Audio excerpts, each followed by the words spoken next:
The sign above their headquarters in Houston, Texas, was a testament to Hubris. It simply read, "The world's leading company." They were notorious for their utter, unyielding arrogance, known universally as the smartest guys in the room. This is the unbelievable story of Enron, a colossal, global energy corporation built not on tangible assets like oil or gas, but on pure, spectacular, multi-billion-dollar deceit. Throughout the frantic final years of the late 1990s, Enron was the absolute, gleaming darling of Wall Street, trading everything from electricity and natural gas to highly speculative weather futures. Its market value soared, topping an incredible $60 billion, and yet, beneath this dazzling, transparent facade of success, lay a deep, foundational structure of rot and fraud. The architects of this grand, audacious deception were CEO Jeffrey Skilling, a man obsessed with financial alchemy and market perception, and Chairman Kenneth, who provided the critical political influence and corporate legitimacy. Their primary weapon was an aggressive accounting trick, mark-to-market. This allowed Enron to book potential, highly speculative, future profits from long-term contracts immediately as if they were current cash in hand. This was the deceptive, existential foundation of the entire lie. They were systematically selling the empty promise of future wealth while the company's present held nothing but debt.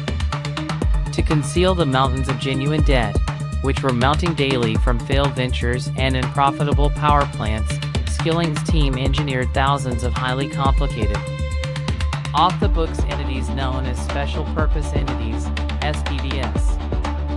They gave them deliberately absurd, complex names like Raptor, Chewco, and JEDI. Enron essentially sold its bad, toxic assets to these ghost companies, making the debt vanish from the balance sheet. The single, terrifying problem was that these shell companies were backed entirely by Enron's own stock and guarantees. It was a corporate house of cards built exclusively on self-financing fraud, destined to fall the moment investor confidence was shaken. The entire fragile facade was sustained, knowingly, by shocking institutional complicity. The auditors, Arthur Andersen, one of the world's largest and most trusted accounting firms, were paid vast, exorbitant sums of money to look the other way and certify the fraudulent books. When the internal structure began its inevitable, slow crumble, Arthur Andersen employees committed their final, infamous act of betrayal. They engaged in the deliberate, systematic shredding of tons of crucial financial documents in a frantic, criminal effort to erase the paper trail and destroy the evidence. The beginning of the end was signaled quietly by one courageous, isolated voice, whistleblower Sharon Watkins.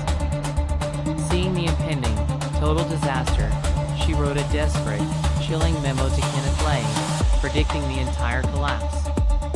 As the internal truth finally, brutally leaked into the market, investor confidence evaporated in a matter of days. The stock plummeted from over $90 per share to less than $1 per share. The collapse of Enron in 2001 was devastatingly swift and absolutely brutal. Thousands of loyal, ordinary employees, who had been encouraged to invest their life savings into Enron stock, watched their pensions and retirement funds vanish in a puff of smoke.